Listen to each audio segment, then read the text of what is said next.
Թվային հոգեբանությունը բացառիկ հնարավորություն է մարդու համար, որպեսզի ծանոթանա իր գլխավոր ծրագրերին, որոնք անհրաժեշտ է իրականացնի կյանքի ընթացքում, եւ ավելի պարզ ու հասկանալի հասկանա, թե ինչպիսի խնդիրներ ունի եւ դրանց լուծման բանալին որտեղ է թաքնված։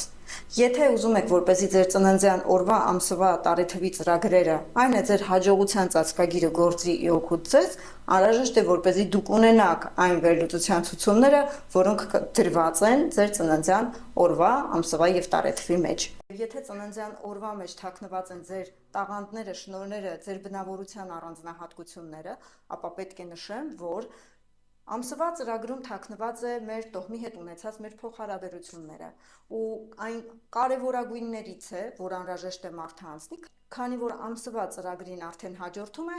գումարի, հարաբերությունների եւ առողջության ծրագիրը։ Եթե մենք չենք անցնում երկրորդ ծրագիրը, ինչպես կարող ենք էկոլոգիապես ճիշտ անցնել երրորդ, չորրորդ եւ հինգերորդ ծրագրերը։ Ինչպես մենք կարող ենք խնդիրներ չունենալ այս դեպքում գումարի, հարաբերությունների եւ առողջության ծրագրերում։ Դրա համար անհրաժեշտ է ունենալ ձեր ծննդյան օրվա, ամսվա եւ տարեթվի վերլուծությունը, հետևել դրանց, պարզ քայլերին եւ ծրագրերը փոխել դեպի դրական ուղղվածության։